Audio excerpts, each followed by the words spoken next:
Hey, movie fans, and welcome back to another episode of the Uncharted Media Podcast. This is episode 73, doing things a little different, reintroducing some old concepts with today's discussion about 5 good things. Starting us off with Batman and Robin. But first, before we get to any of that, Josh, how you doing today?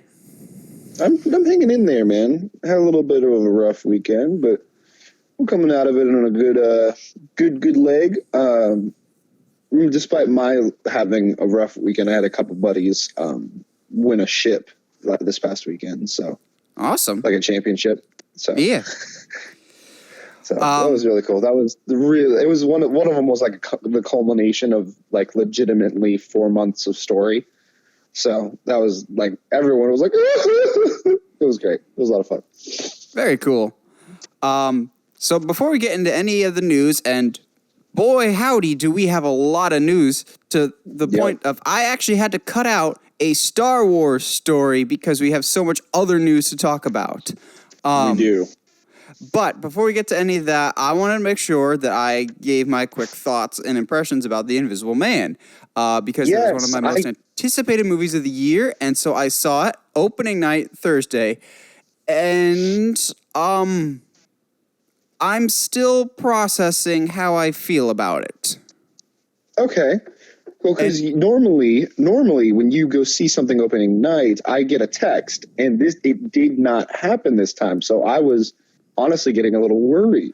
I will fully acknowledge that I will be in the minority on this. I'm not saying this is a bad movie at all. As a horror movie goes, this is a very good movie. I'm only saying this as I'm in the minority on this, as I am a old school Invisible Man fan. If you are a horror fan, you will like this movie.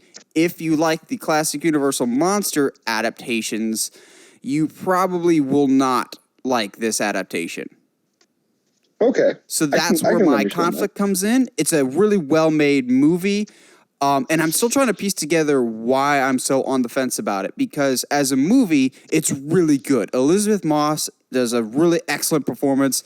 And I think that's part of where my issue is she is the main character, whereas my experience with the Invisible Man was the main character. Do not go into this movie expecting, for lack of a better term, to see much of the Invisible Man. Yes, there's a joke in there somewhere, but his presence is felt in other ways, not so much impacting physically the story. And I liked the Invisible Man as a character in the original, so I was kind of hoping for more of that. And there really is nothing at all to tie it to the original source material. And also, I was dead wrong in my prediction earlier this year when I said it would connect to future Universal Monster projects. This is absolutely a standalone movie in and of itself, which is great for Lee Winnell. That's awesome. There's no teases, no connections, nothing. The only even remote connection to the original Invisible Man is that the original film's Invisible Man was named Jack Griffin. This one is Adrian Griffin. That's the only connection is the last name. It is a really great movie. There's certain elements that you kind of have to suspend your disbelief a little bit of, like,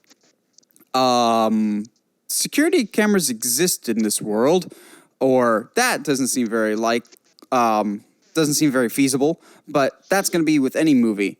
So I'm still debating how I feel about it, because as a movie, it is really well done, and it's excellent. It actually feels very much like it could exist in the same world as Upgrade. It was a really good movie, but as an Invisible Man movie, I'm less enthusiastic. Like, if this movie was just titled something else, I think I would like it better. Well, I mean, I guess that's... I fully acknowledge that's just me in the minority in that. I would fully acknowledge that. That's not going to be the case for 90% of the people that see this movie. Yeah, absolutely. Well, I mean, of the worst things that could happen, that's not the worst. So, I mean, no, it is a really well-made movie. The performances are excellent. I will say the music is on point. Like, some of the best music I've heard in a horror movie since Halloween 2018. Good. Of this music, that's actually, good. The only thing that feels like the classic Universal Monsters is the music. It's not piano heavy. It's very string heavy. Good. That's smart. I know some people were complaining that the trailer gives away the whole movie. Well, those people need to fess up and admit when they're wrong, because there's a lot of revelations that are not shown in the trailer. Yeah. Well, that's so good, I would though. still highly recommend it to people. Okay. Well, that's good then. I know last time we were talking, you said that you were going to try to go see Parasite. Did you end up getting to go see Parasite? I have not seen Parasite yet. Okay. Thankfully, there's more showings for it. Yeah. Cool. Let me know when you see it, because I'm very curious on your thoughts, because I'm very much on the fence of how I feel about it. So yeah, my plan this week is I might Redbox Parasite, and then I want to see The Way Back on Friday. Yeah. Because I love me some Gavin O'Connor. Yeah. But yes, let us now get into some news, because, oh boy, do I have some strong opinions on this first one. Yeah, I saw your Facebook about it, and because I don't think people get how big of a deal this is. Yeah. For anybody that's listened to the podcast for a while, you know how livid I got with the Spider-Man Sony deal, and I feel like that had another epic rant. Because some days have passed, I've cooled down a little bit. But in terms of initial reaction and how much I hate this news, it's probably surpassing that. So, What am I setting up here? It was reported last week that Bob Iger, effective immediately, will be stepping down as CEO of Disney. We kind of known that was happening because he was supposed to retire in 2017 and then again in 2019, but he wanted to oversee the launch of Disney Plus and the acquisition of Fox. That's not the surprising thing. The thing that I'm super pissed off about is who he appointed to replace him. The new CEO, effective immediately, as Iger will be helping usher in this transition, is Bob Chapek, who is the former head of Disney Parks division for the Walt Disney Company. Oh boy, there's a lot to unpack here. And I guess I'm coming from the theme park bubble because I live in the area, so I kind of know the curse of Chapek better than most. If you are a Disney fan, if you've grown up with Disney for any stretch of time in your childhood, be prepared. I'm warning you now, be prepared for some very dark days for the company. Like Michael Eisner dark days. It's going to be a very tumultuous time for the company. Mark my words. Why do I say this? Bob Chapek has, I said, been overseeing the parks. Now, the parks, people will be like, oh yeah, but they launched Star Wars Land and revenues at an all-time high. Yes, revenues at an all-time high because he's nickel and diming everybody. Annual passes have gone up the price for annual passes have gone up 3 times within a single year. I get the annual passes go up, but charging people, adding to that 3 times in the span of a single year is overkill. And even then, he's basically, for those that play video games, Bob Chapek is the EA of CEOs. He loves him some microtransactions. Everything comes down to money and bottom line of Star Wars Land opens. Everything is ridiculously overpriced, and you have to pay for everything. Want to build a lightsaber? Pay $200. Oh, you want to build a droid for cheaper? $80. And I get that that's Disney and people will pay whatever, but he's basically squeezing out the middle class and anybody below that. So I know a lot of families that can't go to Disney anymore because they just can't afford it. Not only that, everything's money driven with him.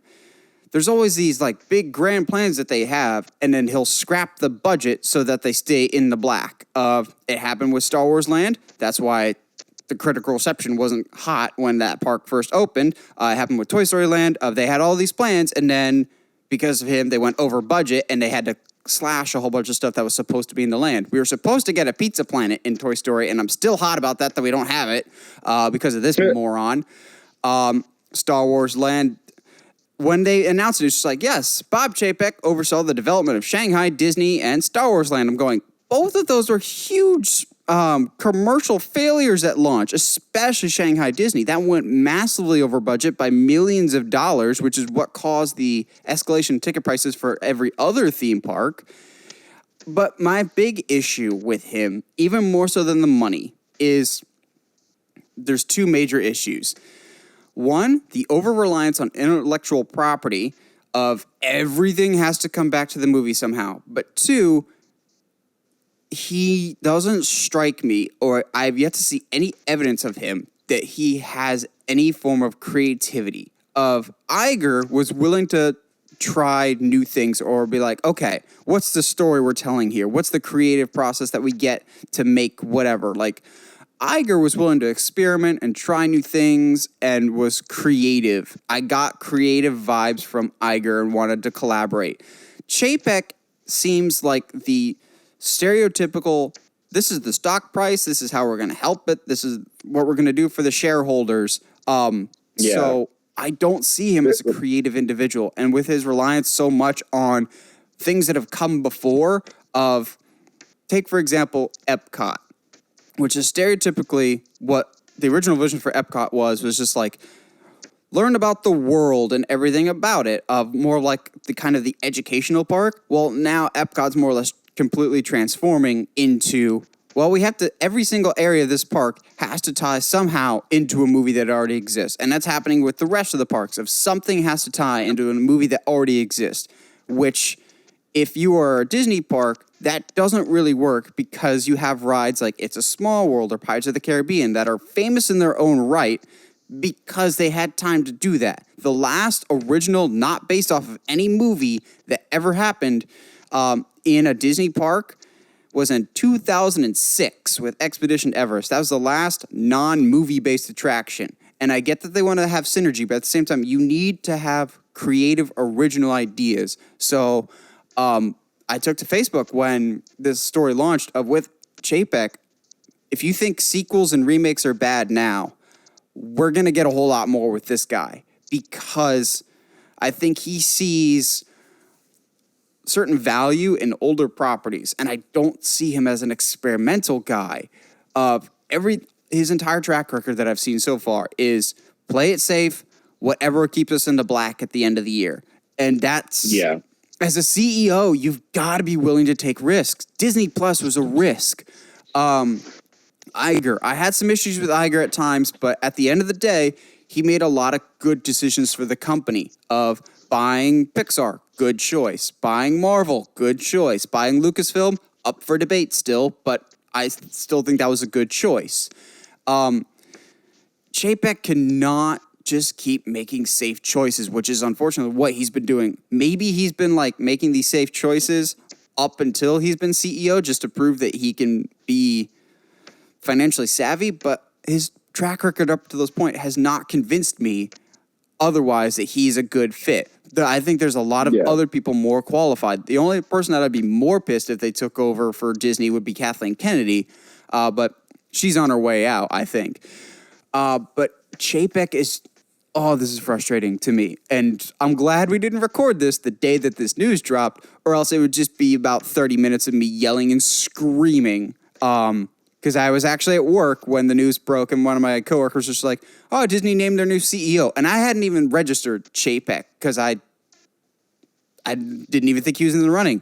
But he goes like, "Bob Chapek," and I literally just screamed at work in frustration because this is absolutely the wrong choice for this. And if you're a Disney, I think a lot of people are not paying attention to this because they're just like, "Oh, he's been working in the parks for 20 years. He knows the Disney way." I'm like, no,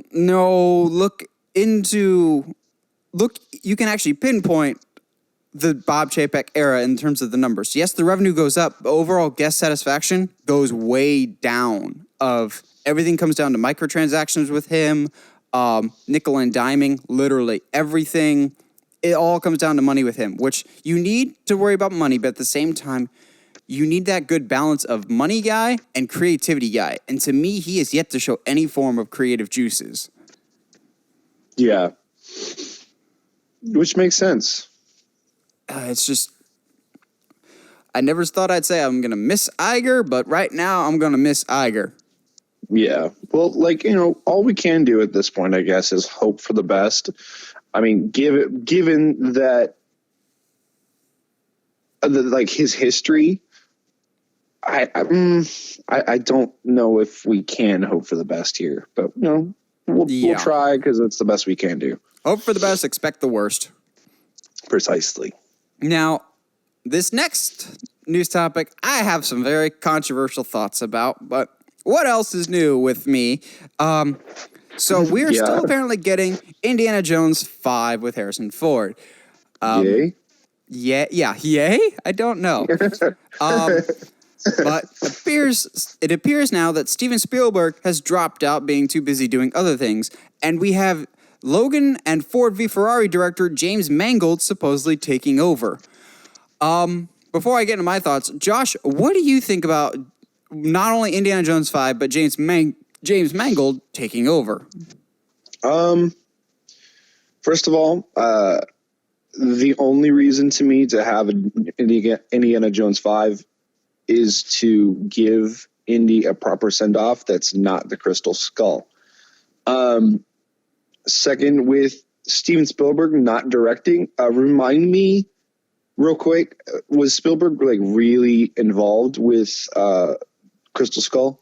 He directed it, but the alien storyline was George Lucas's idea. Okay. He's directed all of them. Okay. That's what I thought. So, have you seen Ford versus Ferrari? Yes, I have. It's also in the Vudu. It is. I keep meaning to watch it.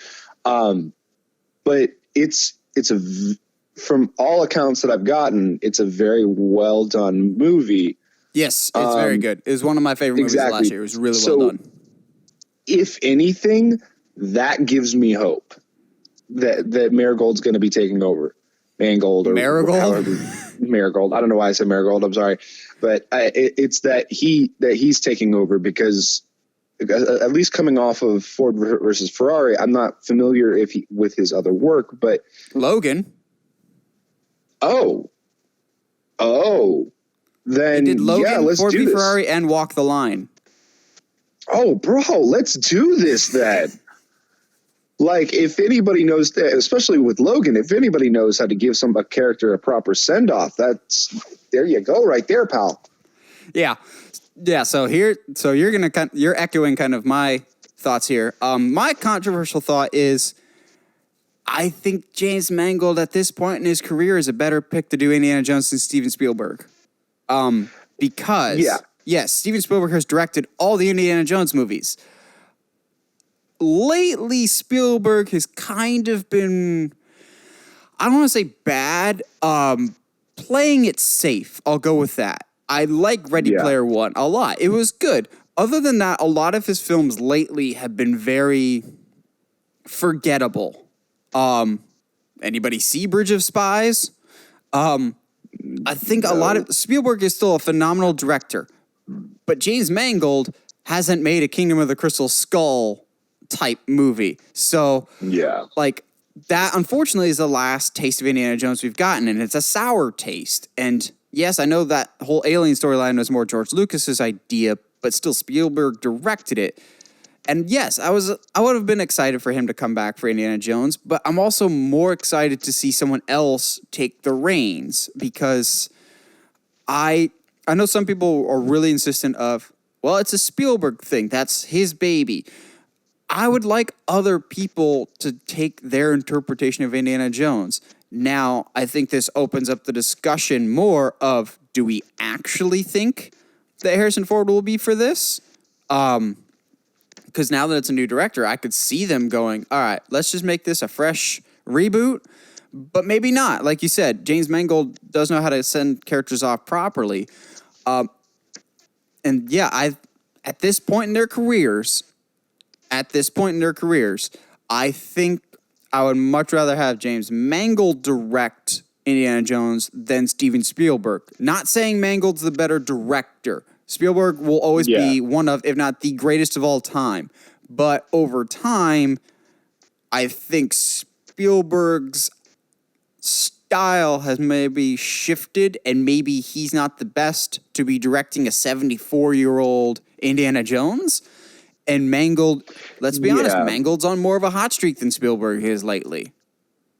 Oh, absolutely. Yeah, it feels like a smart decision. And honestly, if what would be wild to me, and this is me pitching by the seat of my pants here, is they did not only brought Ford back, but they brought Shia back as well. They're not bringing Shia back. I didn't mind Shia's character that much, but a lot of people hated it, and I think Disney is aware of that. But also something people aren't talking about this is yet another Lucasfilm director that has left. Yeah, everyone always talks about Star Wars, but Indiana Jones is Lucasfilm too. So again, somehow this connects to Kathleen Kennedy. Somehow. It's all her fault. Excuse me. I'm thinking of the actor that Shia has become now, and I feel like that would fit, the son of Indiana Jones a lot better than the person he was back then. But then again, he is, like Shia himself has stated how much he hates big studio movies. Yes. And again, I don't think they want to make any connection whatsoever to Kingdom of the Crystal Skull if they can help it. Yeah, oh, absolutely. Well, speaking of franchises that probably want you to forget about their last entry, it seems as though Jurassic World 3 has now begun filming, and we now have our official title for it, Jurassic World Dominion. And not only is it Jurassic World Dominion and it's now filming, but it seems like a lot of the original cast from the first Jurassic Park are coming back with Sam Neill, Laura Dern, and Jeff Goldblum, but he was already back for Jurassic World Fallen Kingdom. Josh, are you excited to see these original characters come back? Does the name Jurassic World Dominion do anything for you? What are your thoughts about this? I could care absolutely less, dude. The only thing right now that's getting me, okay, I'll give this movie a chance, because I'm not the biggest Jurassic Park fan. Like, I like the first one. I even like Jurassic World. But everyone knows my thoughts on Fallen Kingdom. I think that movie's hot garbage. The only thing that's really getting me interested in this movie is not the original cast coming back, not the title. It's the fact that it's going to be Colin Trevorrow again, who did Jurassic World. He's come back to do this one. It's not going to be the guy that did Fallen Kingdom.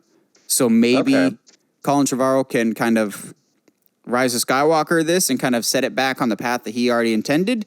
But also, as much as I hate Fallen Kingdom, we've discussed before, if nothing else, it sets up an interesting world for the world of the sequel to live in. With, spoiler alert, the dinosaurs now living among us in the real world. That's an interesting premise. And I think that's where the Dominion part comes in. And you can't ignore it either. Like, it's not like that's something you can just write off. Yeah. In this next film, it's not. I mean, I can see them trying to pass like that, like being like, "Well, yeah, we went and caught them all, and that's okay now." It's Chris Pratt in a live-action Pokemon movie. He's got to catch them all. Exactly, like that's what it would have to be. But like, the last thing I want them to do is us come into this next film and then be like, "Oh yeah, everything turned out okay because we ended up catching all of them." And then they just move along. There's one rumor that I've heard out there that was like, actually, you say that, and it makes me kind of curious about the movie, is that there might be some stuff involving some snow scenes, to which I'm like, oh? Because maybe it's just me, but I'm kind of sick of the jungle aesthetic for Jurassic Park, and I kind of want different climates. And if you told me, like, the Indominus Rex, I know it's been killed off, but the white Indominus Rex in a snow terrain, that's interesting to me.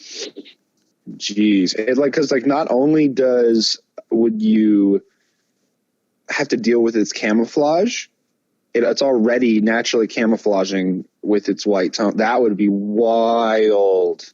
Yeah. I was like, as soon as somebody said snow, I was like, I want different climates because the closest we've gotten to quote unquote different climates is the end of Jurassic Park 2 when there's a T-Rex in New York or something like that. Everything else has been jungle, jungle, jungle, jungle. I'm like, can we not get something else, please? I think it would be cool to have them in different areas or different climates. Yeah, but the thing that you'll run into is, technically speaking, dinosaurs can only exist in a very specific climate. So, that's in our understanding of dinosaurs. Movie logic, we can do anything. Fair. We can have Dr. Wu be like, we injected them. Since we created them, they're not cold-blooded. I mean, okay, that hurts my soul a little bit, but it also makes sense. Because they're manufacturing the dinosaurs, so they make up the rules of their genetic makeup. Yeah, basically. So they can be like, they live in sewers now. It's a sequel to Crawl. Some of them have become intelligent and learned karate. And some of them have lasers on their heads. Raptors. Oh, man. I mean, it could be interesting. Don't get me wrong. All I want this time around is Chris Pratt riding a T-Rex into battle. I want something new. While, Jurassic World was basically just a rehash. It was Force Awakens for Jurassic Park. Yeah, it was. Yeah, exactly. But I still really enjoyed it. But I'm really itching for something new because among a lot of things that Fallen Kingdom did wrong, they didn't do any new story, basically. Yeah. And if nothing else, I think we'll get new story this time around. Doesn't mean I'm particularly excited, but I'm more excited than I was before just because knowing that Colin Trevorrow's coming back and knowing that some of the original cast is coming back, which makes me go, okay, how much money did you have to throw at Sam Neill for this? Yeah, because he has not really wanted to be around this. No, he barely even came back for the third one. Yeah. I just want somebody to look at him and see what happens. Alan. Alan. Just as a flashback. Do something, anything. Just poke the bear there. See, and what's been interesting this week with News-wise is it feels like for once we're actually getting quite a bit of development news, especially with our next story with Creed 3 finally being in development. Yeah, everything's just taken off all at once, real quick. But yeah, I didn't think we'd be getting another Creed, if I'm being honest. I agree. A Creed?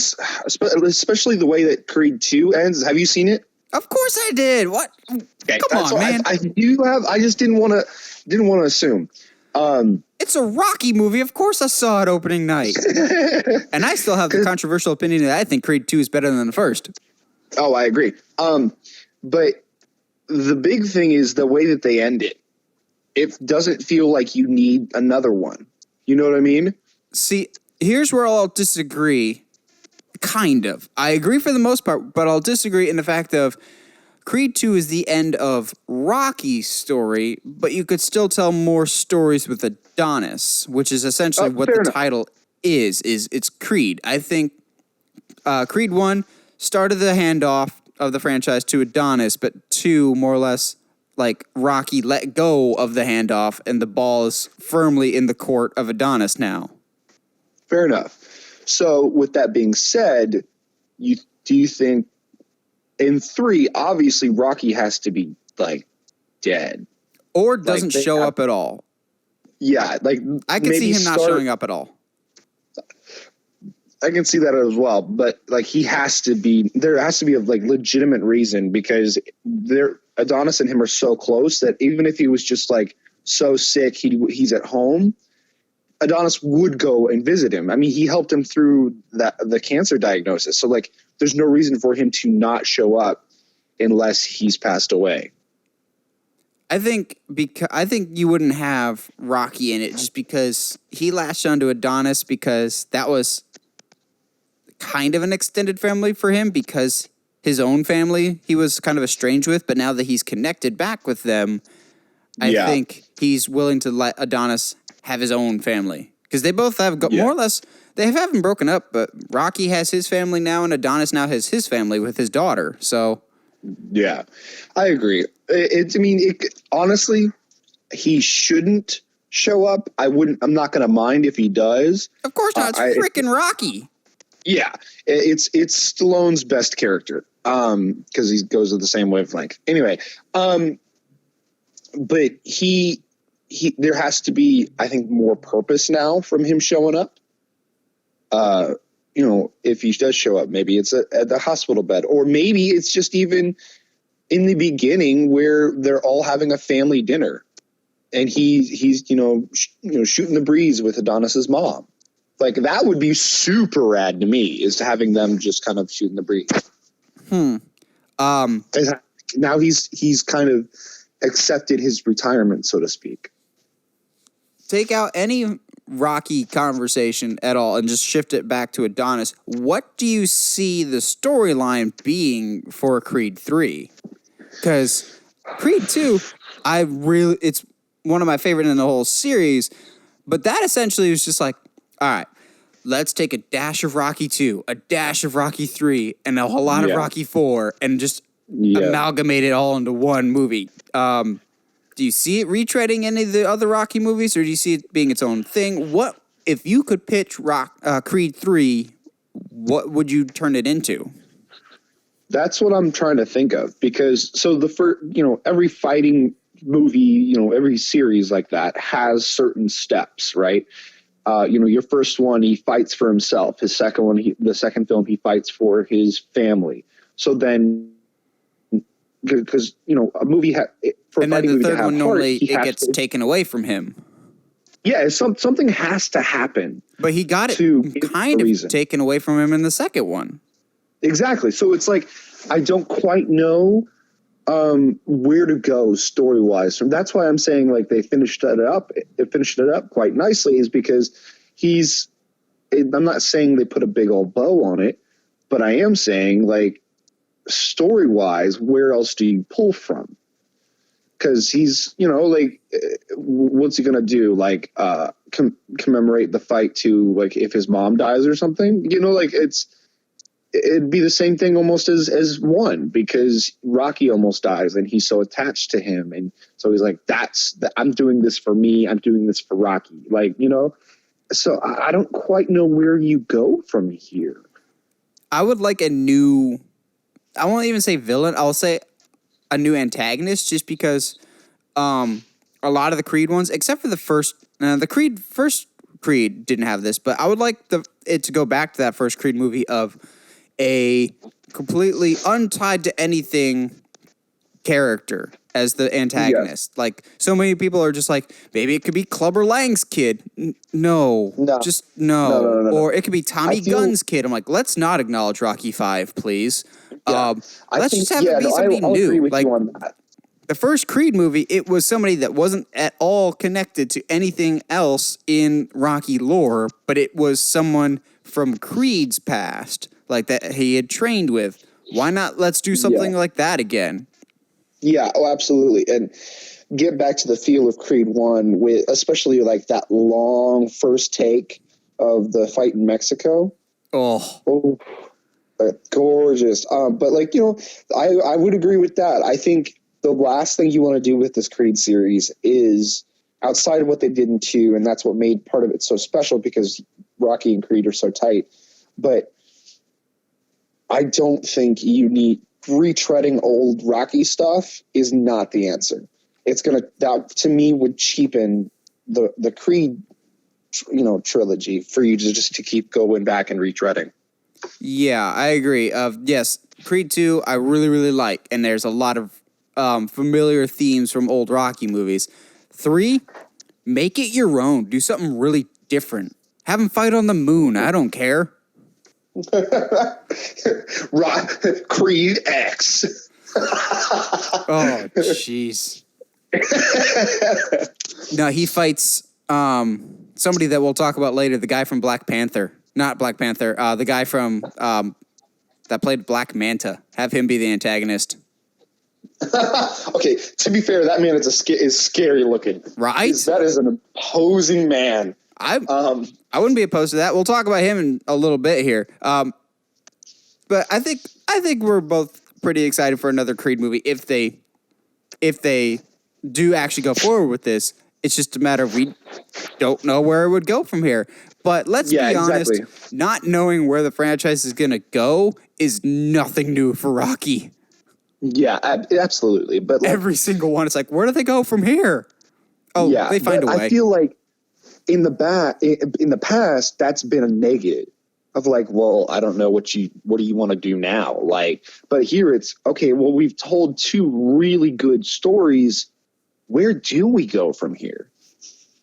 Yeah, you have this whole. It's a Rocky movie without Rocky. You have an open slate now to do whatever you want to try and do. Exactly.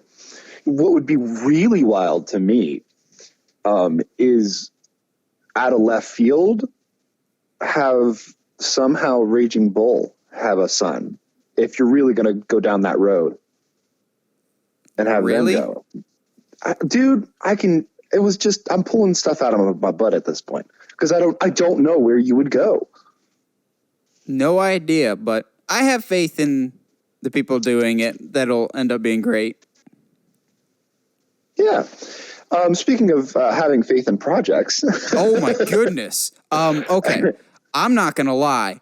I got real giddy when this news dropped. So, this may come as no surprise to some of you, but I like Uncharted a lot. And we naturally have been following the progress on this film. So far, we got Tom Holland as Nathan Drake. I'll defend it, even if it's not the choice that a lot of people, myself included, really would have gone with, or the direction we would have gone with. And we have Mark Wahlberg as Victor Sullivan, which I'm adamantly against. That's such horrible miscasting, but we don't know in the movie yet. I'll be honest.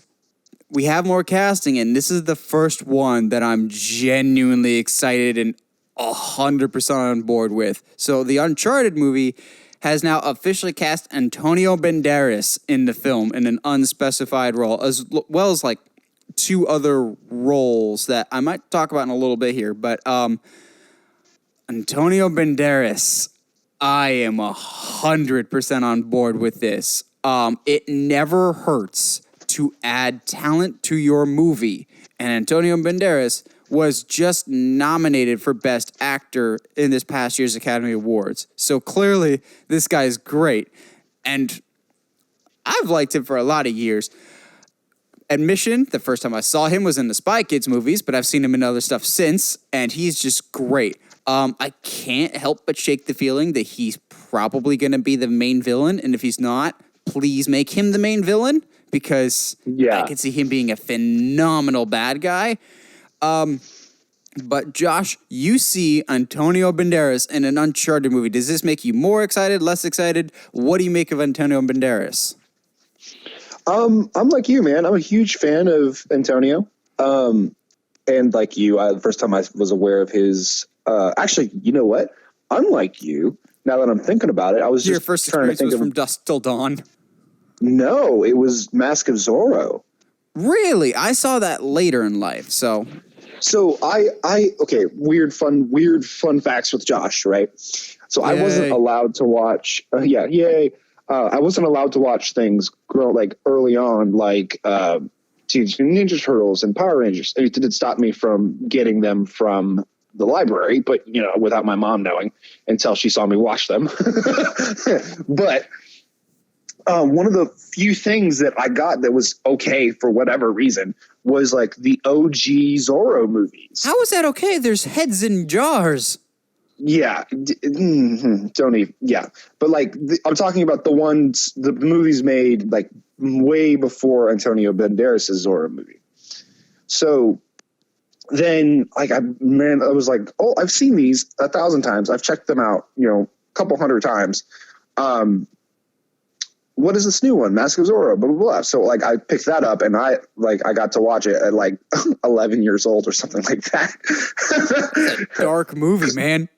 It's great. It's fantastic. But that was my first interaction with Antonio. So it's so then seeing him in Spy Kids was a little weird at first. So it was like, why is Zorro like a spy. I mean, it makes sense, but why? Which Spy Kids, the older I get, the weirder it gets. Oh yeah, but Of like the more I Floop appreciate, is the weirdest villain it ever in a movie, but also, who was the casting director that got Cheech Marin to be the clean uncle But I think with a fake mustache? My favorite casting in that series is Steve Buscemi's character. Which, can we acknowledge for a second that Steve Buscemi went 120% in that Spy Kids movie, and he had no reason to, but he went all out for us and had that great line of do you think God is in heaven because he's afraid of his creations in a kids movie? And as a kid, I was like, oh yeah, good point, Steve Buscemi, but let's get back to the monsters. Now I'm just so Steve, that wasn't in the script, but appreciate the effort. I guarantee. That's the same movie that they make camel poop jokes. It's the same movie that they have Junie explaining to some rich girl why Slitterbond is closed in the fall. It was Schlitterbahn. Oh, No, I think that's the third one. No, that's the third one that is Schlitterbahn. Because they're broken up because Carmen's in the video game. Yeah, because Junie's trying to find something to do while his sister's gone. And isn't that girl that he's explaining why it's closed? Isn't that Selena Gomez? It's somebody. I think it's Selena or it's somebody from Disney Channel. I know that. But to get back to Antonio Banderas. Yes. Spy Kids, you do weird things. And also, George Clooney was the president. Yeah. I mean, that's not surprising. Who else would you do as a president? Come on. Bill Pullman. Okay. I'm all on board for this. I hope he's the villain. Really. Yeah. It was also confirmed that Ruben Fleischer will be the one directing this. We kind of speculated about that. This guy did both the Zombieland movies and Venom. So not my first pick. I really wish we could have kept Travis Knight, but Ruben Fleischer is a good enough name. The other names that were cast is Tati Gabrielle from The Chilling Adventures of Sabrina. Don't really know that name. And Sophia Ali, which I don't really know her name either, but I looked up the actresses, and Sophia Ali looks a lot like she could be a young Chloe Frazer from Uncharted 2 and 3. So I wouldn't be surprised if they go that route, because that's one of those characters that you could introduce into the world, because in the games they clearly have a history together. So maybe they meet when they're younger. But the big headline here is clearly Antonio Banderas. And I mean, honestly, and I think I've said this before, if you need a villain especially for a series like Uncharted, he has to be a strong actor, because there's so much more subtlety in working as a villain than at least personally, than I would say for your good guy. Tom Holland basically has his work cut out for him. He's got 4 games of Nathan Drake to study, whereas Banderas, at least he can make it his own. Exactly. He make it his own. It's a brand new character. He can do whatever he wants with it, but he has to build the backstory in all of the subtle movements. So it'll be interesting, to say the least. It makes me more happy. Just we're getting more casting, which makes me think, okay, yeah, we're clearly doing this soon. And Tom Holland might have actually been right when he said we're filming soon. Yeah, actually, that was going to be one of the next things I said, was if they are having casting announcements, they're definitely moving forward with this. Because when Tom Holland said we're really close to filming, I was like, well, right now it's 2 people and a director, so it's clearly not going to be room, but we need more people. And now we have more people, exactly. So I'm on board with this. Unless they've somehow been keeping, which I don't know why or how, but having the casting news under a rock somewhere and not announcing it, which would be really, really interesting to me if a movie did that, especially as something with such high profile IP. Well, they did it with J.K. Simmons and Spider-Man.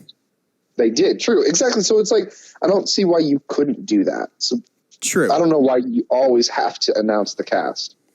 Now, speaking of IPs, this is one that I don't think is that big of a name, but after this movie comes out, I think it will be. It was at one point, but I think it will be a big name again, and that's Candyman, a new reimagining from the mind of Jordan Peele. Now, I think it's important to be distinct that this is not directed by Jordan Peele. It was just written and produced by Jordan Peele. I know a lot of people are attaching his name to this, but Jordan Peele is not the one directing this movie. Now, we have our first trailer for Candyman. I have some mixed thoughts. I have some goods and some bads. But before I get into those, Josh, have you seen the original Candyman? And what are your thoughts on this trailer? I remember vaguely seeing the first one, very vaguely. But I don't think anybody would be surprised if I said that I'm not, outside of really Halloween, I've never really been into the old school, supernatural slashers. Because like Gremlins, I don't like Gremlins. I'm not like Scream is good, but I can go with or without it. Yeah, exactly. So it's in Candyman always felt to me like a B-level horror movie just with how it was made. Now, with how this trailer portrays everything, I'm actually kind of excited. It's, you have a main character that is just really fascinated about a legend to the point where he accidentally reawakens that legend, which is, it's a story as old as time in horror, but the way that it feels like it's coming across in this trailer feels fresh. So they dropped a poster for this on like a Monday or a Tuesday, and then they said the trailer's coming Thursday. So Candyman, the original, is on Netflix, so I watched it on like Monday or Tuesday, and I'll be honest, I was very pleasantly surprised by it.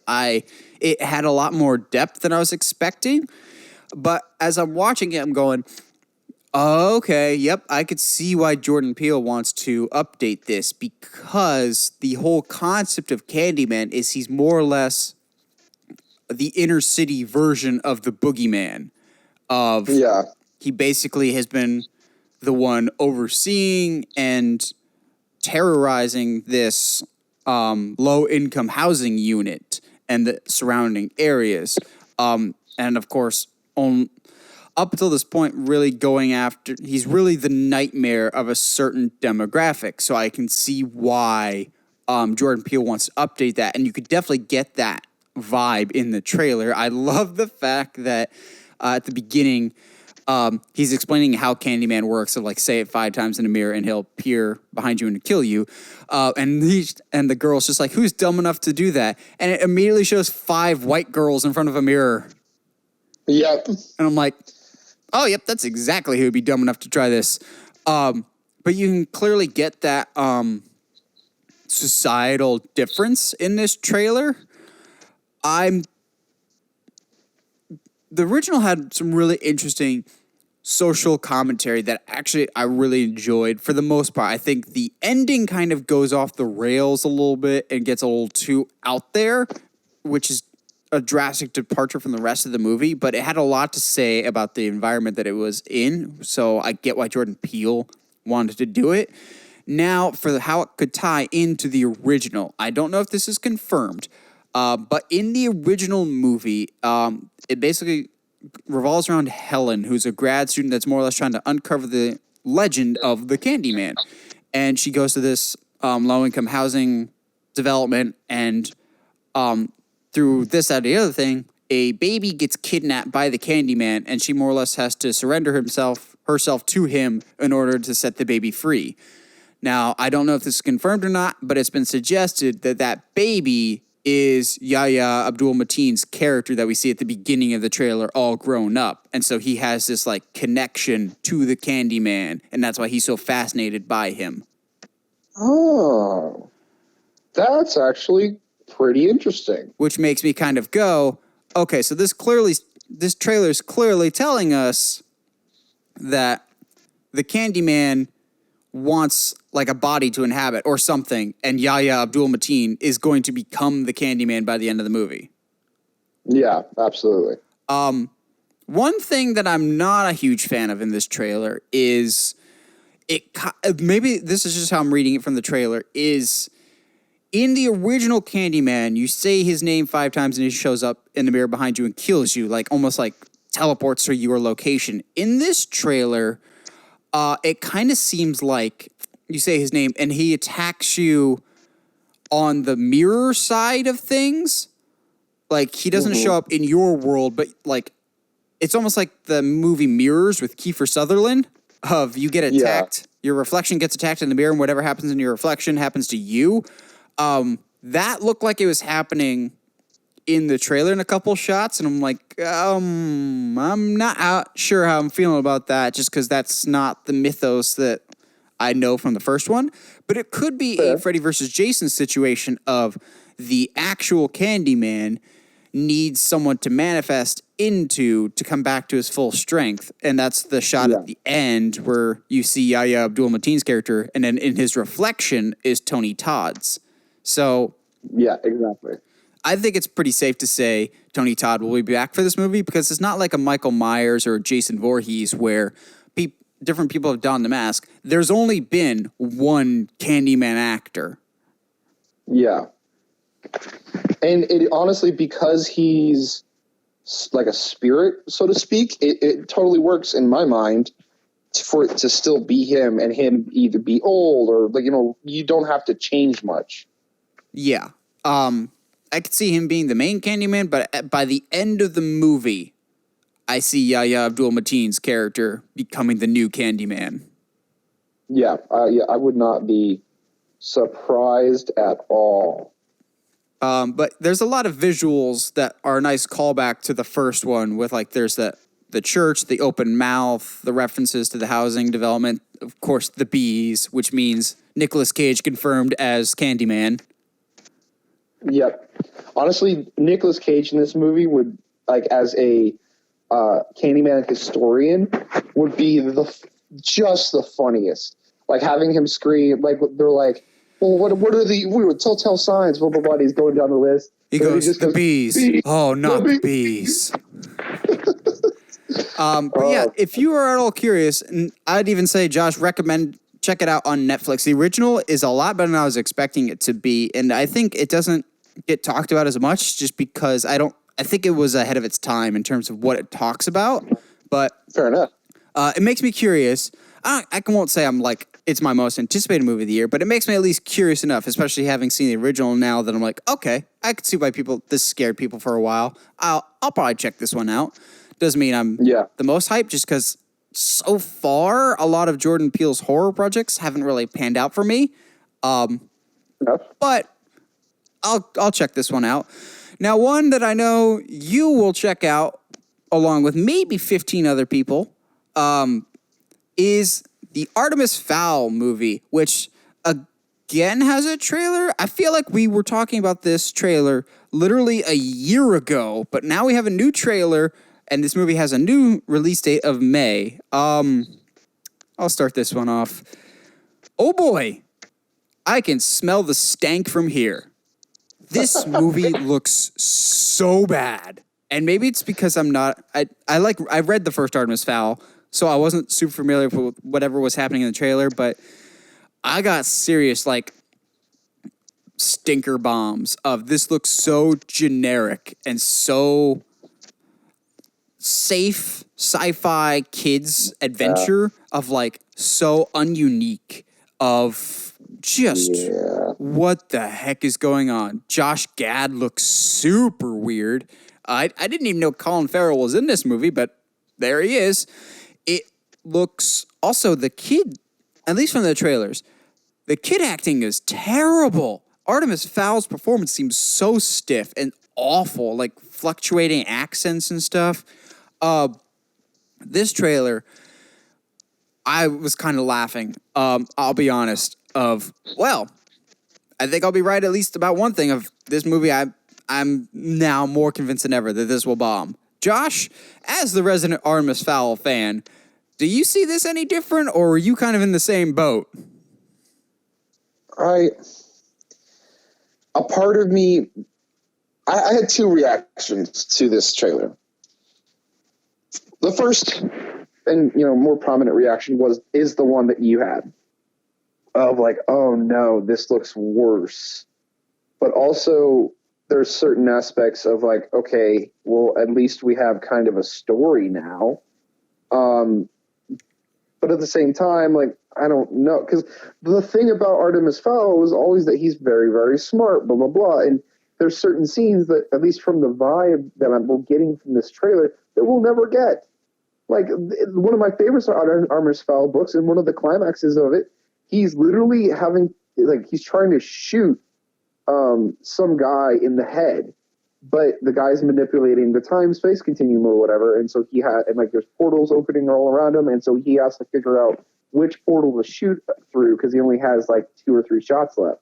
And so he literally figures out, okay, this one, I'm going to shoot through this one, it'll go through this, blah, blah, blah, blah.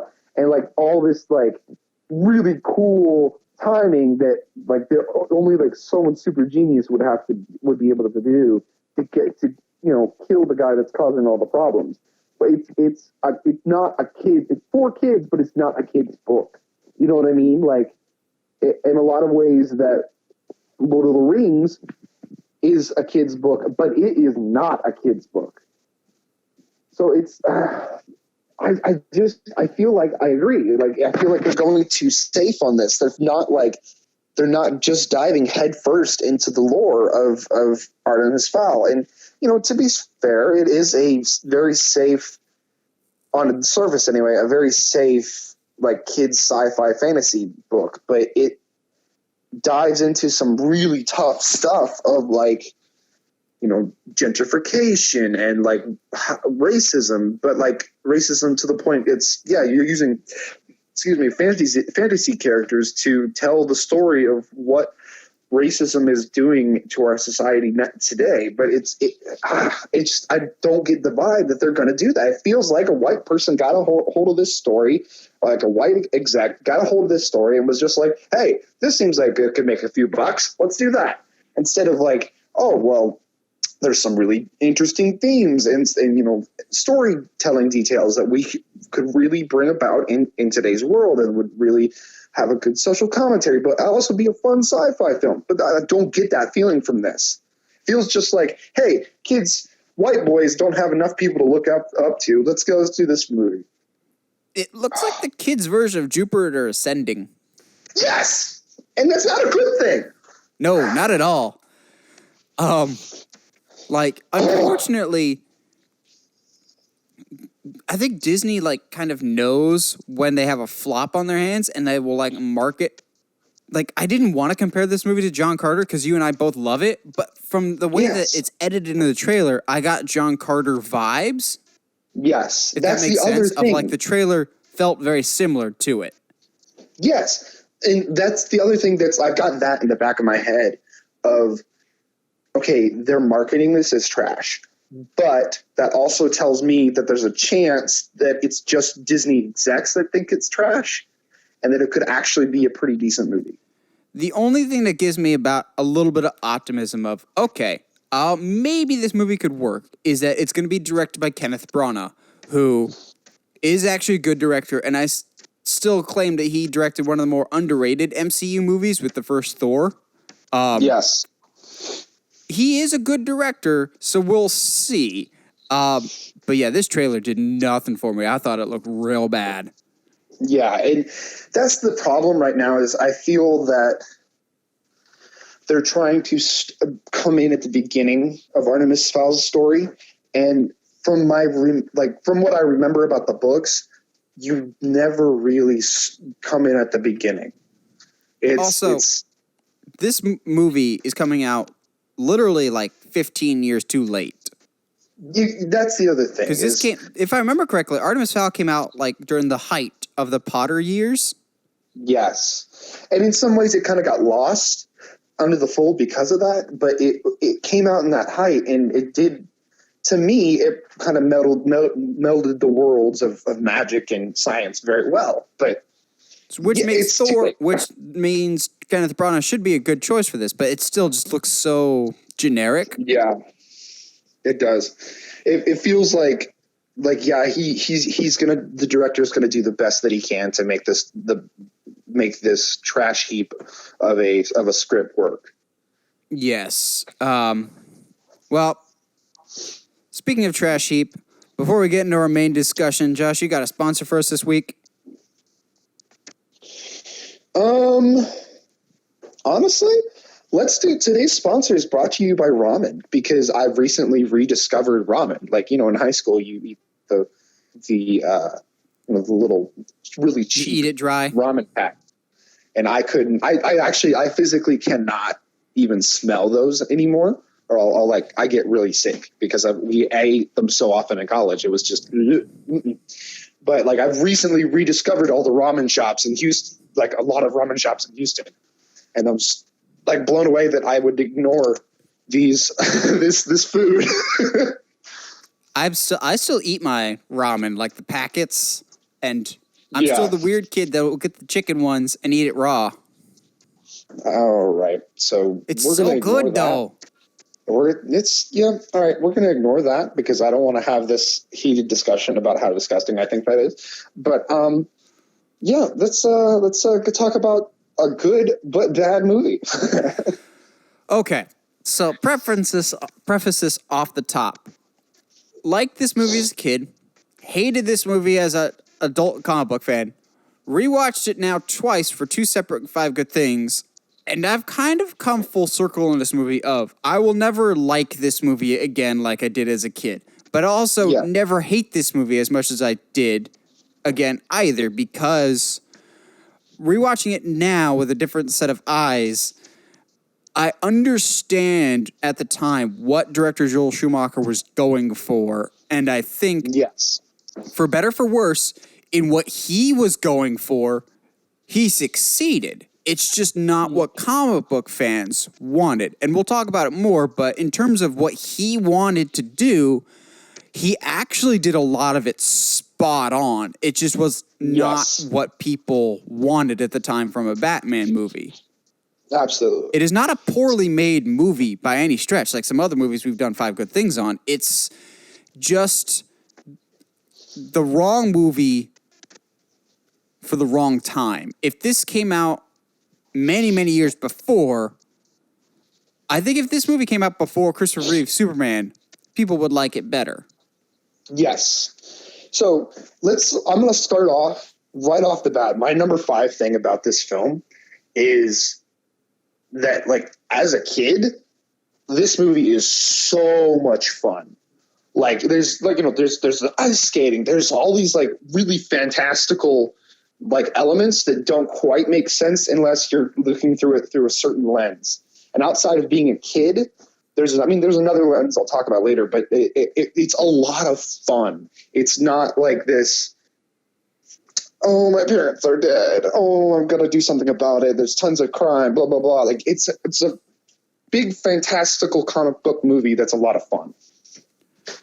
This isn't one of mine, but just a quick side note, and this is going to piss off a lot of comic book fans, but I don't care. This movie might acknowledge and know the comic books better than we give it credit for.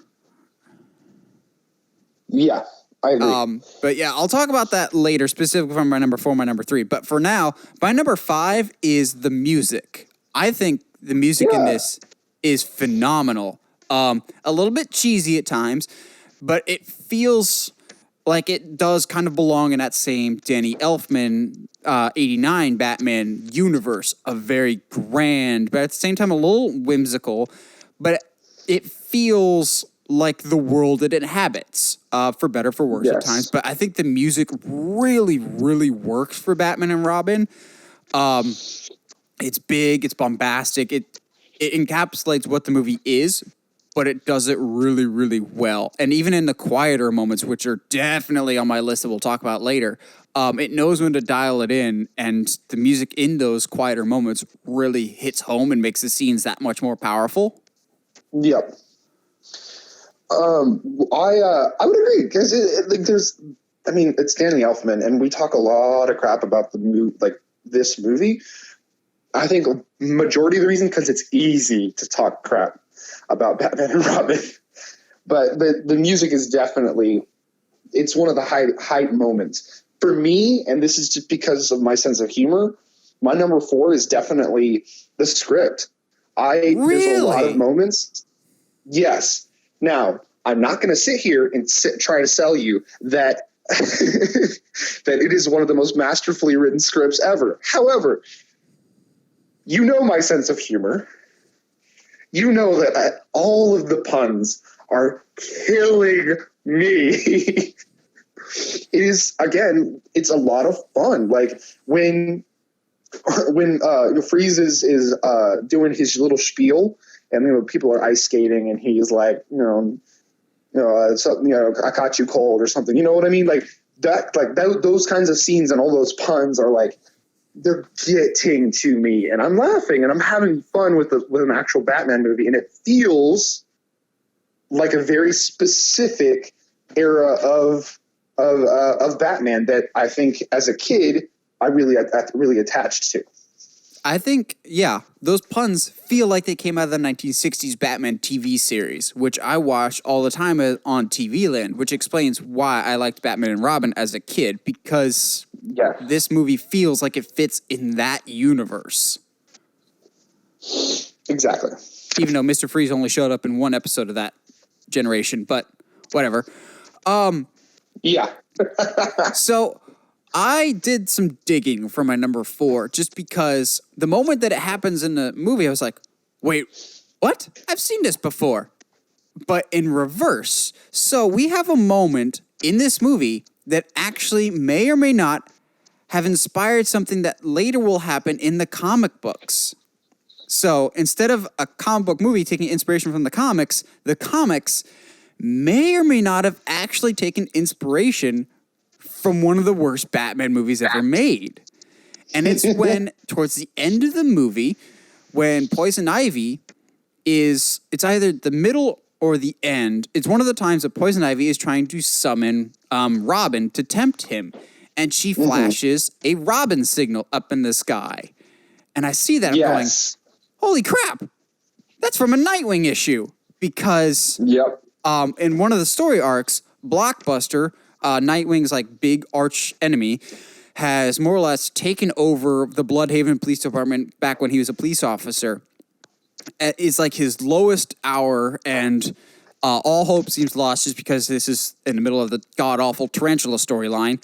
But his partner at the police station flashes for the one and only time in all Nightwing comics, up in the sky, a Nightwing symbol. Like a night signal, more or less like the bat symbol, but with the Nightwing logo. And I'm watching Batman and Robin, and the symbol is spot on, like exactly like the comic. But here's the crazy thing.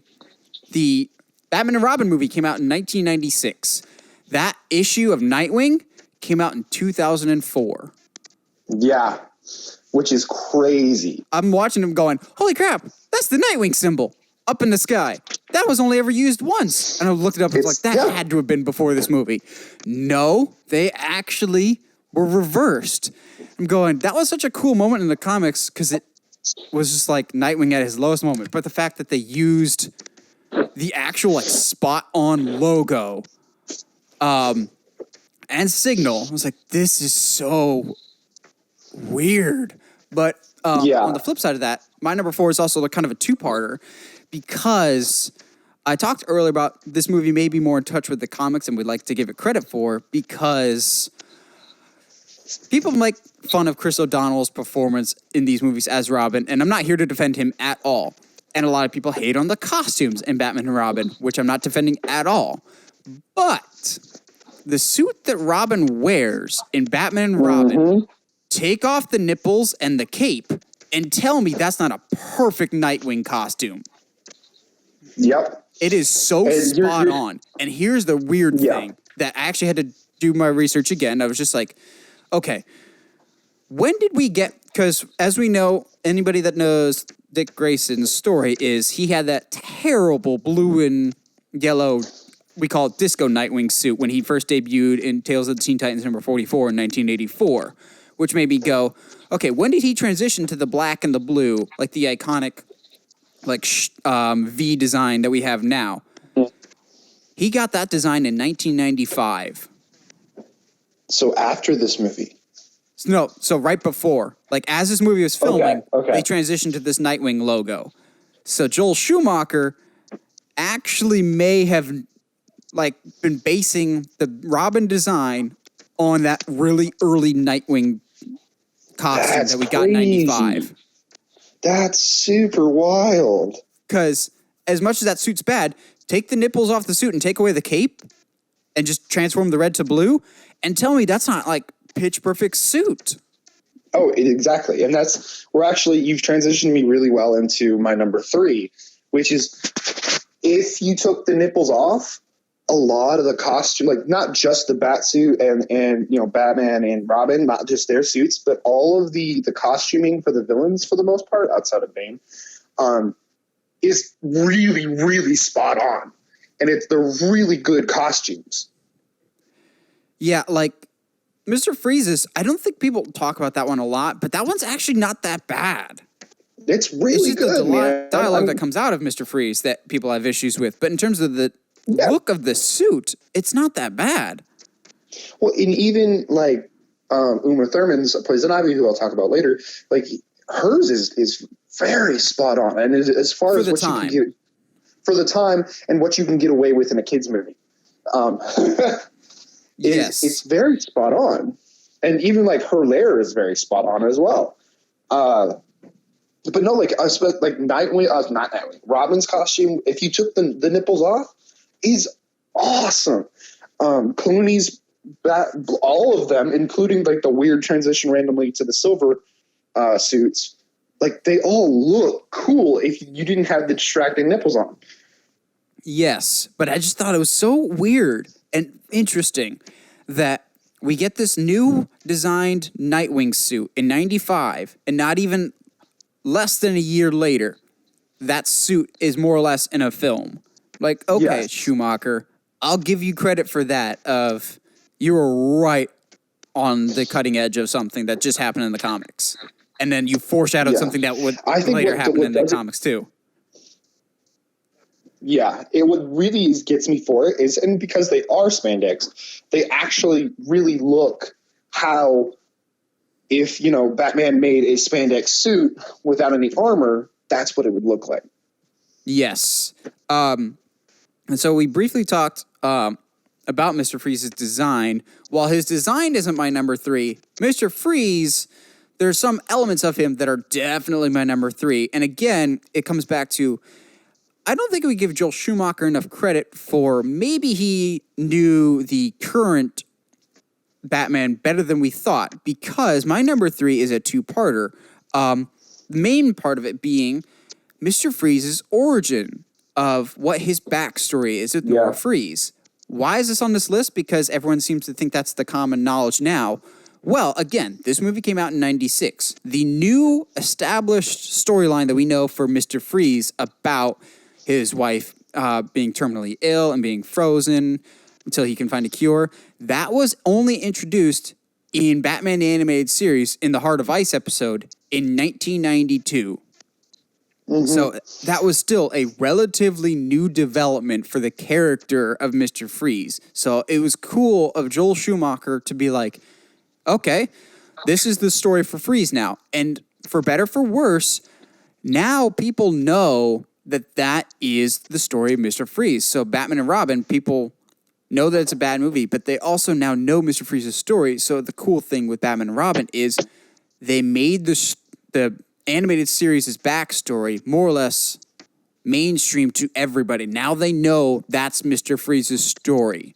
And it was still a relatively new thing. And I think that's super cool of Schumacher to, again, be like, okay, what's currently happening with these characters? Yeah. Yes, some other executions wasn't necessarily the most spot on, but in terms for Mr. Freeze, his finger was right on the pulse of, okay, this is what's happening in probably the most beloved Batman adaptation with the animated series. This is what's happening with the character there. Let's kind of take that character in that direction. And the second part of my number 3 is, again, something to do with Mr. Freeze, is when he's thrown in jail about halfway through the movie, he's all alone in his cell before Poison Ivy breaks him out, and he's just got that wind-up of his wife, almost like a... what's it? I forget what they're called. The wind-up music box little type music thing. box. And in that moment, yes, the costume looks kind of wonky, but the music does such a beautiful job of kind of showcasing the emotion and the sadness that Victor's feeling in that moment. And in a movie that's devoid of a lot of good emotional moments, that one is one that I think they could have dragged out a little bit longer just because it was actually really, really well done of seeing Mr. Freeze sad and mourning his wife, essentially. Mm-hmm. Yeah, it really, and I think there's a part of him in that moment that does come across that is, he doesn't know if he'll ever be able to save his wife. Not necessarily because he's in jail, but just in general, he doesn't know if it's scientifically possible. Agreed. What's your number 2? So Uma Thurman is my number 2. Really? To me, she is doing the best job of what the current, at the time, version of Poison Ivy was. This very modern Poison Ivy that we have nowadays, of someone who is, very aware of the environment, very, aware of her own sexuality and all that stuff. Like that's still very modern, like stuff that's only come out in like the last 10, 15 years. Whereas this is very much still coming off the tails of the 60s Batman, off of the animated series Batman. She's this like sexual temptress basically. And to me, at least from all the acting that's going around her, which isn't good, but she's the one that is, if not taking her part serious, then at least trying the hardest. I'll definitely disagree, but that's okay. Okay. My number 2 is the aesthetics and the overall design and look of Gotham City. Yeah. Okay. Gotham City to me. me. I like how we had like the design choice and like visual aesthetics as like our number 2, basically. Yes, because to me, it feels like a living, breathing comic book of like, there's a lot of things in the Batman comics of just like the large over the top statues or the weird looking buildings that you don't necessarily see in real life, but you see in the pages of a comic book. Like there's that big, where the observatory is, of the guy more or less holding up the world as a big statue. Or like the big sweeping monorails that we would see again in Batman Begins. But just the huge skyscrapers, the big buildings. It did actually very much feel like a Gotham City. And I really appreciated that. It looked great. Some of the color schemes at times looked a little wonky with like the neon colors and that weird gang or whatever. But in terms of the overall aesthetics and the buildings and everything else, it felt like a living, breathing comic book. It was willing to accept the more out there parts of a comic book adaptation and really embrace that. And I really liked how that looked for the design. What's your number 1? I'll be curious if we have the same one or not.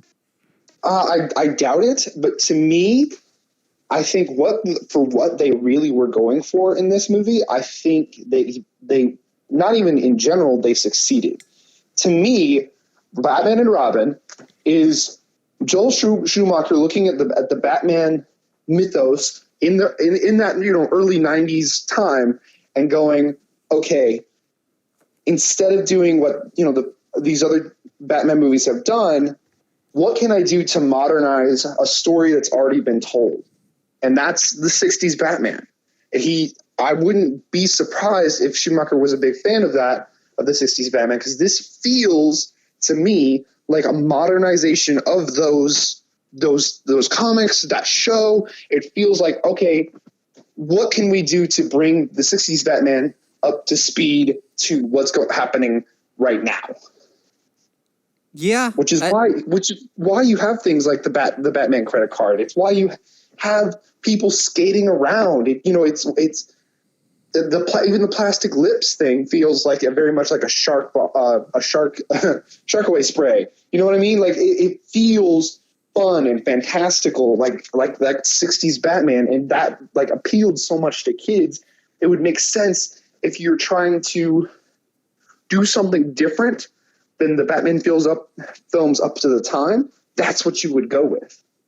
Oh, I completely agree. It definitely feels, like I said last week, it feels like a sequel to the 66 movie. And yes. I think the reason people hate on this movie so much is because it wasn't what was previously before of it supposedly exists in the same universe as the 89 Batman movies, and people love that one.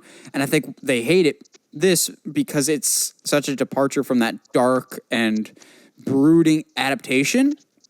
But just in a vacuum by itself, it's not the worst movie, not like poorly made or anything. It's just that it wasn't what people wanted at the time. And you're right. It does feel a lot like those 60s Batmans.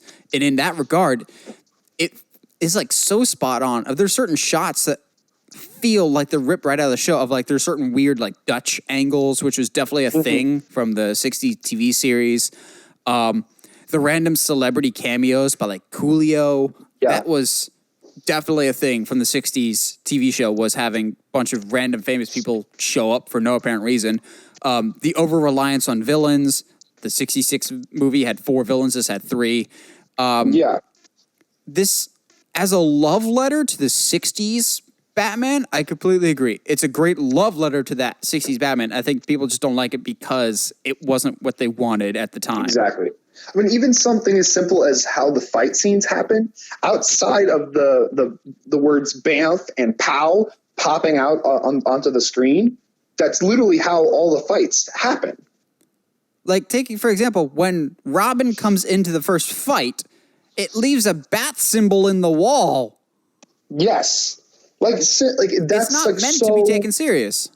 Yeah, it's so 60s. It's so early Batman. It's so like, let's make a comic for kids, because that was what comics were back in the day. Like they were for kids. They weren't these things to be taken seriously. And then, thankfully, we've had some very mature writers coming along and creating incredible stories, but comics wasn't always that way. Exactly. And my number one is something very, very different. And you brought it up. You said Uma Thurman was your best performance in the movie, or the one that stood out to you the most. I disagree. To me, there's only one good performance in the entire movie, and that's Michael Gough as Alfred. Oh, true. Dude, as soon as the movie starts, you got that terrible dialogue of, I want the car. Chicks dig the car. This is why Superman works alone. Like, those two are in their own separate universe, but then as soon as they go off to do their own adventures, you can immediately see that something's wrong with Alfred. And I attribute that 100% to the actor of just like, oh, something's not right here with Alfred. And he absolutely brings his A game into this. The actor was so good. He's acting in a completely different movie of like his scenes with everyone else immediately get better just because of his performance. There's a scene that we'll talk about next week for good scenes in bad movies. That's honestly, and no joke here, it's probably one of the best scenes in the entire Batman franchise. And it's when, so for most of this movie, Alfred is dying, which is a concept that I actually really like the idea of that, because in a lot of, almost all Batman stories, Alfred is just the constant. He's always there. But with him being an older guy, I think it's interesting for Bruce to have to wrestle with the fact that Alfred will not be here forever. Mm-hmm. And this is the only time we've ever seen him sick. We have Batman Beyond where he's just completely gone, but we never see him just struggling or dying. So it was nice to see him dying. But the scene in question I'm talking about is he's sick in bed, and it's just Bruce. It's not him under the guise of Batman or anything. It's just George Clooney's Bruce, and they're discussing the merits of Batman. And he's just like, ever since your parents were killed, you've tried to do everything in your power to prevent people from dying. And then Bruce is like, well, but I can't, can I? He's like, no, death is going to happen either way. But what is Batman but an attempt to stop death? And it's like this genuine, actual heart-to-heart that feels like it belongs in a completely separate movie of... up until the Christopher Nolan movies, we hadn't had a great interaction between Alfred and Bruce like that. It was always just, you're my butler, you kind of do whatever I need you to, instead of, no, you are my family, and I'm worried that you may be gone from me soon. And it was really, really well done. It wasn't just that scene, just the whole, his line delivery, his just presence as a whole was excellent. And maybe it's because he's one of the only actors that's in all those original 4 Batman stories, but he was in a different ball game for that entire movie for me. The movie's not great, but as soon as Alfred's on screen, I'm more interested because I liked his performance a lot, and I just thought he was really, really good in it, and he brought the best out of other people. Fair enough. And, that's like, I think that is the quality of a good entertainer. I'm going to say that because I think that goes to that kind of level of entertainment goes to not just acting, but like professional wrestling, before anything in general that you have to do in entertainment. If you bring up the level of quality from everyone around you, just by your presence being there, that says a lot to your skill. Exactly. Any last minute thoughts on Batman and Robin? Not really. I mean, I think at its core, is it a bad movie? I honestly, at this point, would say no. It's not a bad movie. It's not a great movie. No. Is it one that I'm rewatching anytime soon? No. Yeah. But does it do its job in trying to be faithful to certain aspects of comics and Batman media, like any Batman movie would do? Yeah, absolutely. I think it does. It works really hard to try to be faithful to whatever Joel Schumacher's vision of Batman was. Yes, it's not a great movie, but I feel like at times it might be misunderstood for what it was. Absolutely. Well, that'll about do it for our first 5 good things. What would you guys like to see for our next 5 good things? Or some other ones upcoming? What are some of the worst movies you've ever seen that you would like to see us cover? Let us know in the comments below. We always like hearing from you guys. And as always, if you like what you hear and you want to hear more, subscribe to us on whatever audio platform you're listening to us on, whether that's iTunes, Spotify, Google Podcasts, or YouTube. And if you haven't already, subscribe to us on YouTube at Uncharted Media. And as always, stay sharp, movie guys and gals.